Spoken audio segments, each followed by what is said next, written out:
செவ்வரளி யாருக்கு,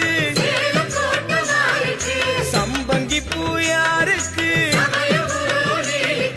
தாமரப்பூ யாருக்கு,